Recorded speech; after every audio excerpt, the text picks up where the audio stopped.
안녕하세요, 여러분. 세상을 바꾸는 사람들의 영상 굽는 마을에 오신 걸 환영합니다.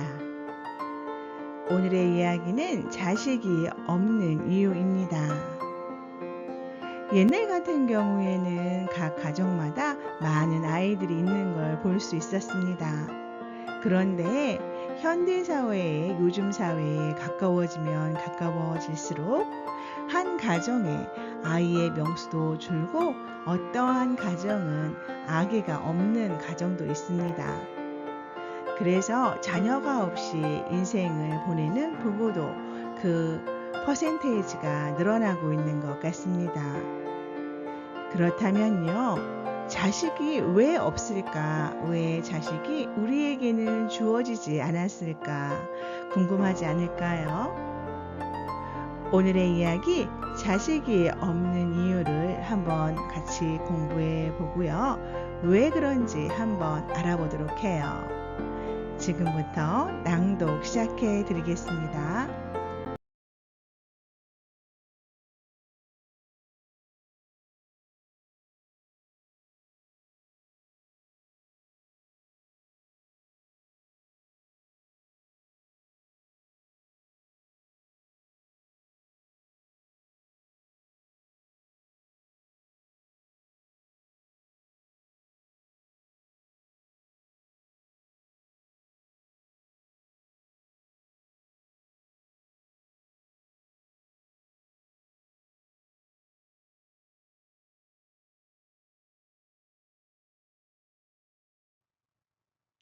질문입니다. 자식으로 오는 것이 빚꼬리가 있어서라고 말씀을 하셨는데 요즘에는 자식이 없는 사람들이 많거든요. 그러면 그런 사람들은 전생에 빚꼬리가 없는 것인가요?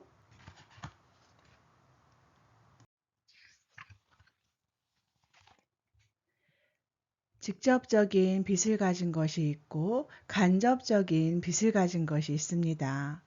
이 사회에 공헌하는 것도 빚을 갚는 것입니다. 그리고 간접적으로 빚을 없애는 것도 내 빚을 없애는 것입니다.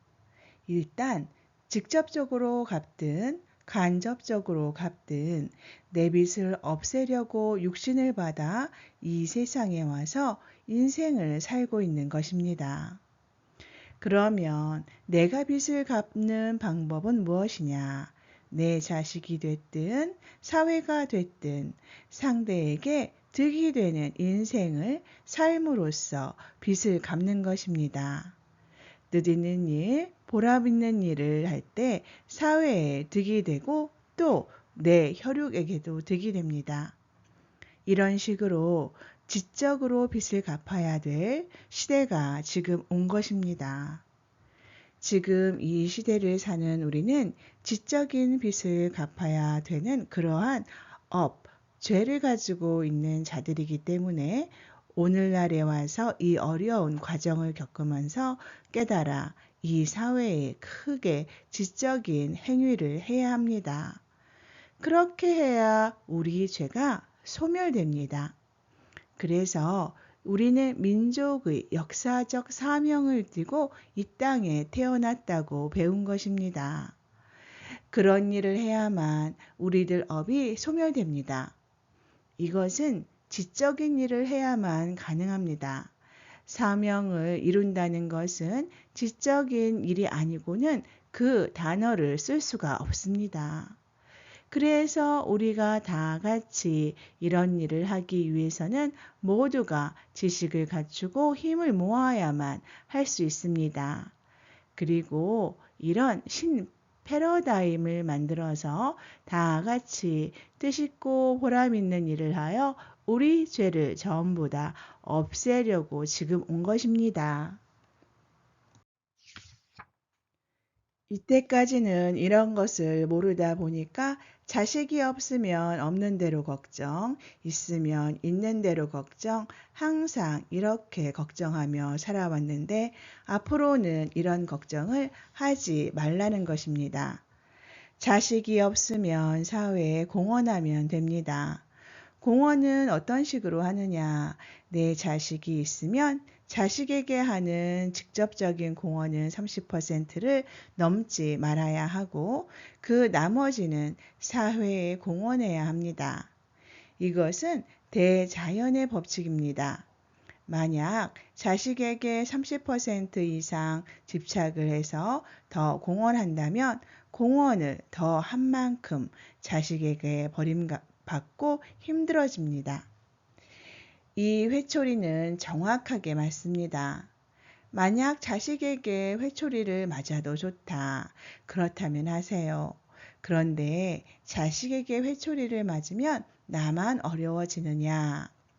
내 자식도 어려워진다는 사실입니다. 이런 미련한 짓은 안 하는 것이 최고로 좋습니다.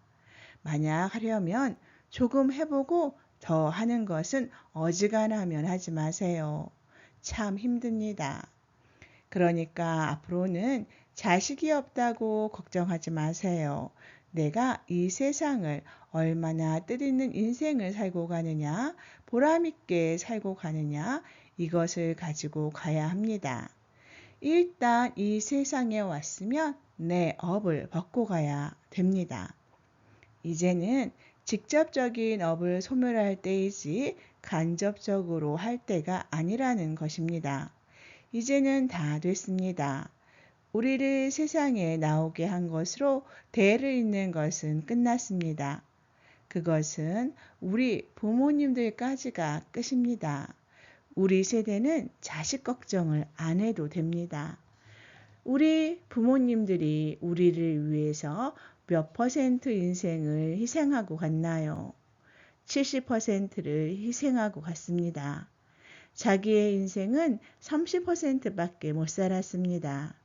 그런데 지금 50대 안팎의 사람들은 자식에게 몇 퍼센트를 희생하고 있는 것 같습니까? 30%를 희생하고 있습니다. 내 인생을 바르게 살려고 노력하는 것이 70%, 자식에게는 30%를 희생하고 있는 것입니다. 이것이 왜 그러냐? 이제는 내 업을 내가 직접 소멸해야지 자식에게 대를 이어 물려주지 않는다는 것입니다. 내 인생을 살지 않고 업을 갚을 일을 내가 직접적으로 행하지 않고 세상에 뜻있고 보람되는 일을 하지 않고 오로지 자식만 키워놓고 자식에게 내 죄를 내가 갚아라 하고 죽는 시대가 아니라는 것입니다.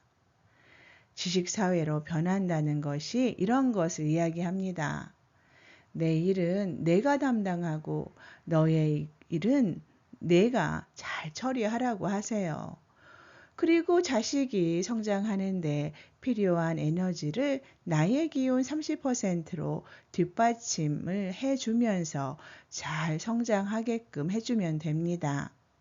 그렇게 해서 나는 내 인생으로 이 세상에 공헌해서 내 업을 소멸하는 이런 시대를 맞이하는 것이 지식사회입니다. 그러니까 자식 때문에 너무 고민하는 것은 이제부터 전부 다 불식해도 됩니다. 이해가 좀 갑니까? 네, 여러분, 오늘의 이야기 자식이 없는 이유 어떻게 들으셨습니까? 옛날에는 모든 가정에 아이들이 참 많았던 것 같습니다. 저희 부모님 세대는 한 집에 10명도 있었던 것 같아요. 저희 아버님은 8남매이시고 저희 어머님은 6남매이시거든요. 그런데 옛날 같은 경우에는 의학 분야가 그렇게 발달하지 않았잖아요. 그래서 집에서 아기를 낳았어요. 좀 웃긴가요? 네, 그런 시절이었는데 그때는 태어나는 아이가 다 살지 못했어요. 그래서 뭐 10명을 낳아도 8명만 산다든가 뭐 이런 경우가 많았던 것 같습니다. 그래서 저희 부모님 세대 같은 경우에 지금 현재 70대 분이 되실 것 같아요. 기계식 분들. 그분들의 경우에는 자녀를 낳아야 한다라는 어떤 사명감이 있었던 것 같아요. 그리고 본인들이 얼마나 많이 힘들더라도 그 아이들을 서포트하고 키워내는 그러한 저력이 정말로 많았던 것 같습니다. 그래서 낭독에서 이야기가 나온 것처럼 본인의 생이 30%, 자녀를 위한 생이 70%에 해당하는 인고의 세월을 견뎌내신 분들이지요. 세월이 변하다 보니 현재 같은 경우에 3, 40대 말고 저는 4, 50대 그러니까 사람들의 경우를 보자 하면은요. 옛날처럼 그렇게 자식에 연연하지도 않는 것도 같고요. 그다음 가정에 아이가 없는 집안이 많은 것 같아요. 가정이 점점점 그 퍼센테이지가 늘어난다고 하나요? 그리고 또 한 가정의 아이 숫자가 많이 줄었고요. 이러한 상황에서 볼 때 자식이 없어서 요새는 산부인과에 가서 인공수정을 하는 경우도 많이 있습니다. 그런데 오늘 낭독을 통해서 제가 글을 읽고 이해를 한 바에 따르면 자식이 없는 것도 이유가 있네요. 자식이 있으면 자식을 위한 삶을 30% 살아내야 하지만 그 자식이 없으면 우리는 공을 위해서, 사회를 위해서, 나라를 위해서 살아내야 하는 어떠한 숙제가 있는 사람들인 것 같습니다. 자식이 옛날만큼은 중요하지 않은 이유는 옛날에는 한 개인이 그 자식을 책임지고 키워내야 했다면 현재 사회에는 우리가 자식을 키우는 그러한 역할을 하는 것 같아요. 우리란 사회, 나라를 이야기하는 겁니다.